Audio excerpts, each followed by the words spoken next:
Mga kasingko, hirap pa. Yan yun, may dala kasi akong ano. Kasi, it's Sunday. So, happy Sunday. And, may bisita ako. Makikita niyo mamaya. And, paglulutuan ko sila ng food pang lunch. Kasi, sabi ko, 1 PM sila pumunta eh. Kasi, ano eh, hindi, basta sinabi ko, pumunta sila 1 PM. mamaya tayo magchikahan. So, ayan, ito yung mga ingredients na dala ko. Egg and pechay. Hulaan nyo kung ano ito. Ang hirap maglagay. So, dito ko naman ilalagay. Ay! Hirap ah. Yan, mga kasingko. Bahala na kayong mag-adjust sa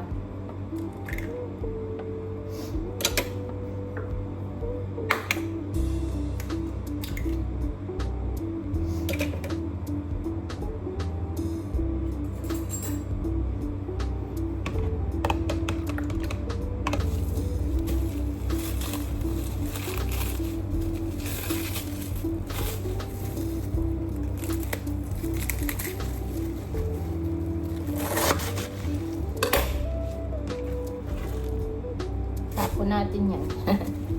May mga impurities.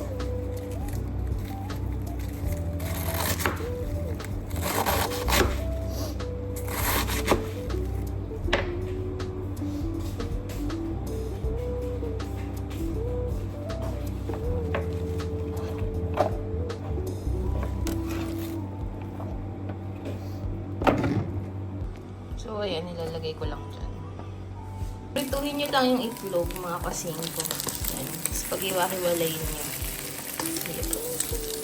May napansin ako, olive oil kasi ginamit ko dito. Pag olive oil, ang bilis umusok nung kawali. Kumpara sa regular oil. Kasi olive oil na ginagamit ko ngayon. Diba? And then, set aside nyo yung egg. Ang bango ng itlog. Yung parang fresh siya. Kaya lang yung kulay niya is hindi madilaw. Pero ang bango. So, olive oil ulit.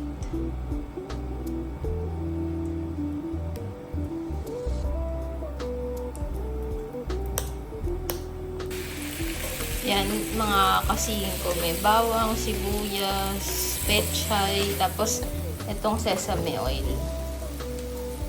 Sesame oil. Tapos, ito yung spag. Lagyan nyo din ng oyster sauce, mga kasingko. So, ayan. Lalagyan ko pang toyo. Nag-chat na si Sandra. Sabi niya bumaba daw ako kasi wala silang pamasahe. So, bababa ako. Maya-maya after ko dito. Kasi, nag-aantay na daw sila ng taxi. Mabilis lang yun. Talaga naman tong si Sandra. Hindi nagkikip ng extra. Feliz Año Nuevo. Ayan na yung mga bisita. Elvis, ¿dónde está? Dama, entra. Ayun, si Elvis. Hola, buenas. Bien, gracias. Feliz Año Nuevo. Siéntate. So, ayan sila. Hindi pa ako tapos luto. Tapos, ilalagay mo lang yung mga egg. Yan, ganyan.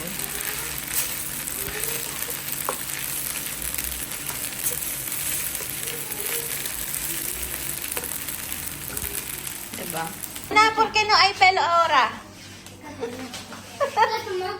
Ito si Lihia. Oh, ang ganda ng buhok ni Lihia. Ang ganda ng outfit. Oh.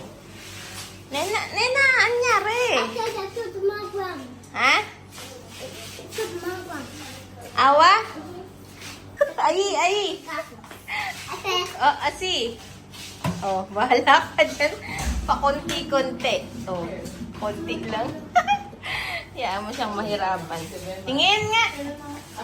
Oh. Oh, ang ganda ng outfit ni Nena. Wow, muy guwapa, Nena. Oh, mas. Toma, mas. Jimena, andyan din. Jimena, ¿cómo estás? Ahora 18? No. 7. 17. Si Ligia.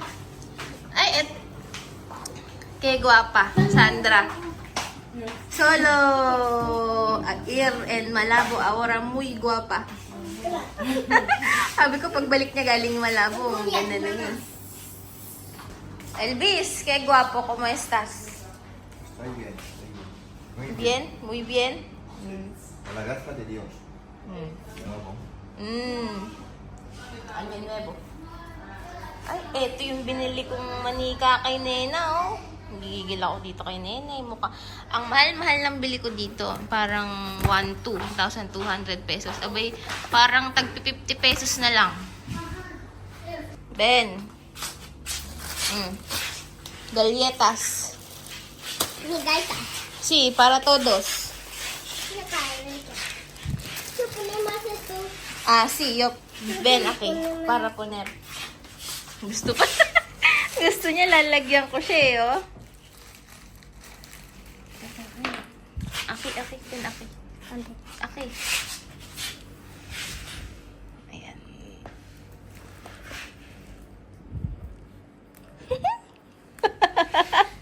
siya nagsabi, ha, lalagyan ko siya, hindi ako. Oh.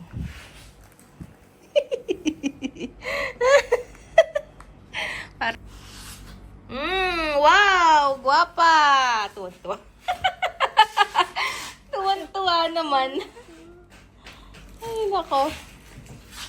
Ang kaarte ni Nena, eh, no? Gusto niya lagi, maganda din siya, eh. Kere Fanta. Fanta. Uno. Para Elvis. Este para Ken. Elvis. No, más. Oh. Oh. ¿Cómo estás, Lia? 1, 2, 3, 4, 5. 5 sila. 4 lang yung Fanta ko.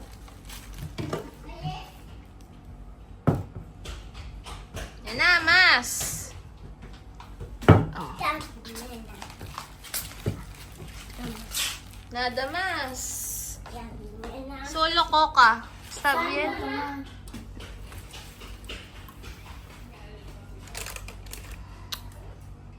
¿Qué? ¿Cuándo? ¿Cuándo? Lo cumplí hasta marzo. 13 años. 13 años, 30 na daw. Marso, dia ke? 14. March 14, birthday na ni Lihiya. Oh, di ba? Huwag niyo na intindihin yung mga kalat ko dyan dahil pagod ang lola niyo. So, nadadagdagan na yung mga bumibisita sa akin dito, eh. Oh. Nadadagdag. Oh! Ayan na yung mga bisita ko, oh. Ayan. Talagang nadadagdagan na yung pamilya ko dito sa Guinea, eh. Oh. Tignan nyo, ilan na sila. Hindi na kami magkasya. Oh. Nena, ¿por qué no hay pelo ahora?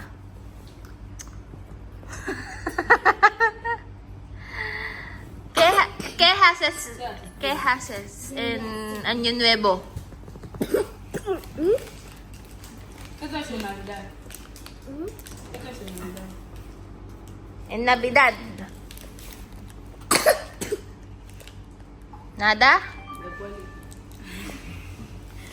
Oh, ahora, kasi gusto kong itanong sa kanila. Gusto kong itanong sa kanilang lahat kung ano yung New Year's resolution nila. Ahora quiero saber tu resolución de Año Nuevo. Por ejemplo, para mí, sabi ko gusto ko malaman yung New Year's resolution nila. So, for example, para sa akin, para mí, mi primero resolución no chico en 2025. Mi primero resolution, ba natatawa pa si Lia? No chico para mí. Quiero solo soltera en 2025. Y segundo, quiero bajar mi cuerpo. Peso. Ha? Peso. Peso. So, parang gusto ko mag-diet, ganon. Oh. Ahora, Sandra.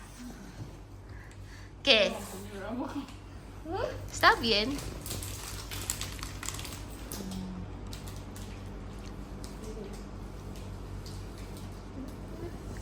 Yan. Para 2025, Mm. mi resolución es no Mm. discutir más con nadie. Ah, discutima?